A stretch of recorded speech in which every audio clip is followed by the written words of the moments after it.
¿Cómo les va, amigas y amigos? Bienvenidos a otro encuentro de Reflexiones Justas. Se multiplicaron en estos días las preguntas acerca de qué pasó con la policía. A partir de un reclamo salarial se han movilizado por las calles, rodearon la residencia del gobernador de la provincia de Buenos Aires, rodearon la residencia de Olivos del presidente de la Nación. Motín, alzamiento, sedición.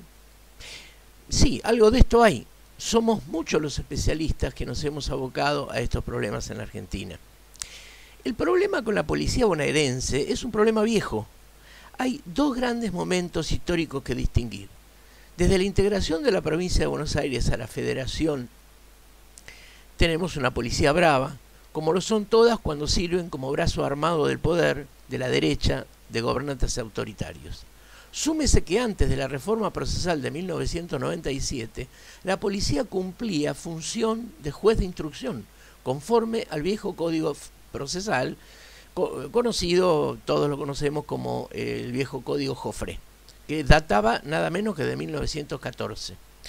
Iniciaba los procesos penales, la policía recibía los testimonios, tomaba declaraciones indagatorias y, claro, el método de investigación era la violencia, la tortura, para arrancar confesiones, a lo que se sumaban las históricas corruptelas: coimear comerciantes, regentear la prostitución, el juego clandestino, el armado de sumarios, etc. Más que en la prevención y evitación del delito, participaban en su administración, como diría nuestro querido periodista Ricardo Regendorfer, investigador del tema de la problemática policial en la provincia de Buenos Aires. Pero ocurrió que empeoró drásticamente ese estado de cosas. ¿Cuándo? El golpe cívico-militar de marzo de 1976 fue el momento bisagra. Las viejas policías fueron puestas bajo el comando operativo del ejército en la implementación del plan de terrorismo de Estado y genocidio que todos conocemos. ¿Qué pasó? A las brutalidades y corruptelas anteriores se le sumaron metodologías propias del plan del golpe cívico-militar: el secuestro de personas, los asesinatos brutales, la quema de cadáveres. Recordemos el caso de Patti, fue uno de los condenados a prisión perpetua por haber cometido ese tipo de metodologías siniestras.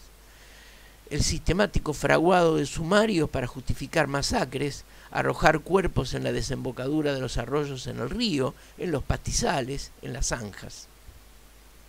Tras recuperar la democracia en 1983, los gobiernos se preocuparon fuertemente por poner en caja las Fuerzas Armadas. Y de alguna manera se logró, yo creo que con bastante efectividad, por lo menos hasta el momento, aunque habría que profundizar ese punto. Pero los gobiernos no se ocuparon de la misma manera de adecuar y democratizar a los servicios policiales, tanto provinciales como los federales.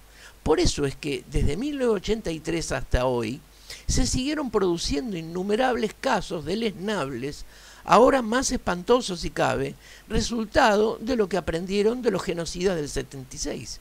Gatillo Fácil, masacres, Budge, Wilde, Andreani, Centenario, Villa Ramallo, en fin, asesinatos de pibes por la espalda, amenazas desembosadas a testigos e inclusive a víctimas, desaparición de cuerpos de víctimas de la violencia policial, involucramiento en bandas de narcotraficantes, en la utilización de jóvenes para cometer delitos bajo coacción y después quedarse con el producido, es decir, con el botín, y ejecutarlos cuando les traen algún problema o de pronto se niegan a participar de esos hechos. Es el caso de Luciano Arruga, es lo que le pasó a ese pobre joven. Tenemos hoy presentes los casos Santiago Maldonado, de Facundo Castro, pero en realidad son cientos de casos con características similares desde 1983 hasta hoy, a tal punto que nos permite hablar de una especie de marca registrada de la bonaerense en este sentido. Y diría que no solo de la bonaerense. Cada vez que desaparece un pibe, un joven cae muerto en un supuesto enfrentamiento, lo primero que pensamos es que fue la policía. Marca registrada. Esto es y sigue siendo un escándalo. Pero, ¿qué hay de la responsabilidad política?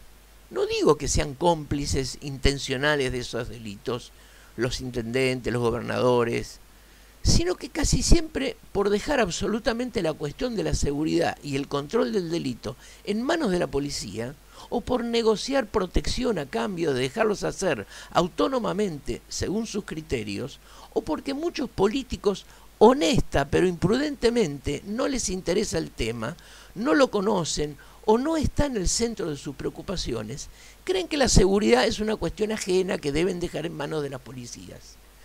Sumémosle a ese cuadro el problema judicial, el verdadero responsable de esta situación.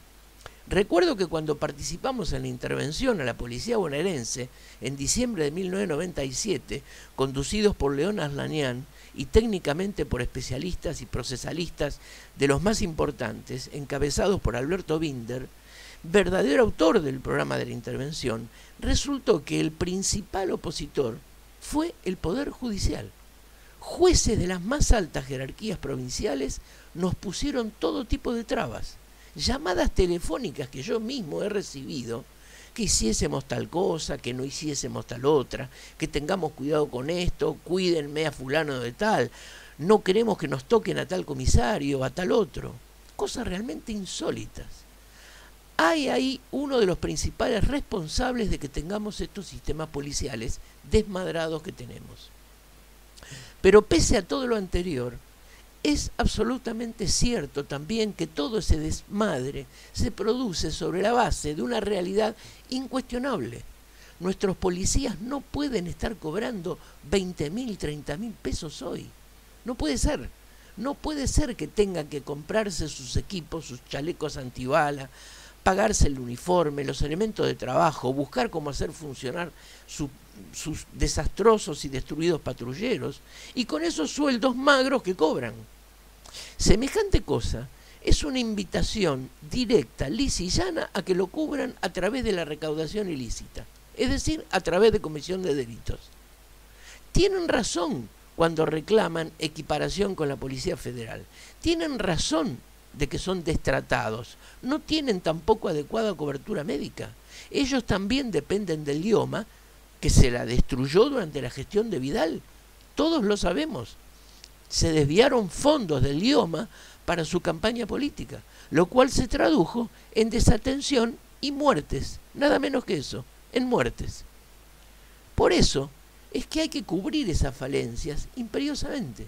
Entonces, bueno, reclamarle al sistema policial formación, adecuada capacitación, compromiso con los derechos humanos, que sepan cómo actuar conforme a un Estado de Derecho.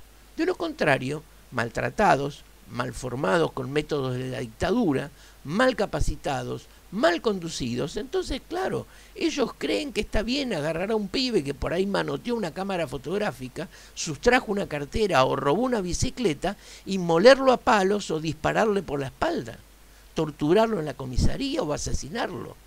En vez de hacer lo que deben hacer, que es ponerlo a disposición de la justicia en turno e investigar el hecho delictivo con los métodos legales y propios de la criminalística, de lo que tienen que haber aprendido y haber sido capacitados.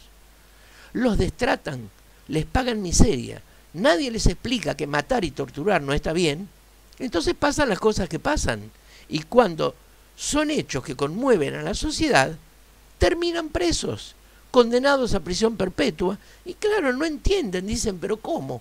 Nos ponen presos por haber detenido un delincuente. Y atrás de eso vienen los vivos y especuladores que buscan réditos partidarios inconfesables. Por eso creo que el Estado provincial, con la ayuda del Estado nacional, dio los otros días un primer paso muy importante ante el reciente conflicto policial. Vamos a cumplir con algo que vienen reclamando desde siempre, respetemos sus derechos como trabajadores esenciales y después estudiemos cómo organizamos un sistema policial eficiente, decente y adecuado al Estado de Derecho democrático. Esto es imperioso, impostergable. El derecho a la agremiación policial también tiene que ser contemplado. Por supuesto que con condicionalidades. No pueden hacer huelgas generales ni reclamar en patota y armados, pero tienen derecho a una representación legítima, democráticamente elegida, para peticionar ante el gobierno mejoras o resolver conflictos propios de la función que eventualmente se puedan presentar.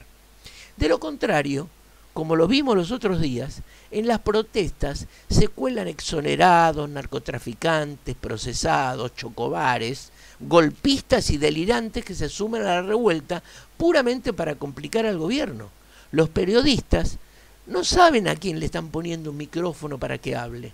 No olvidemos que hoy en día, en Latinoamérica, las desestabilizaciones de los gobiernos democráticos y populares viene de la mano de los sistemas policiales, fogoneados por la derecha y por intereses de metrópolis extranjeras a las que no les interesan los gobiernos que piensan en soberanía y en justicia social.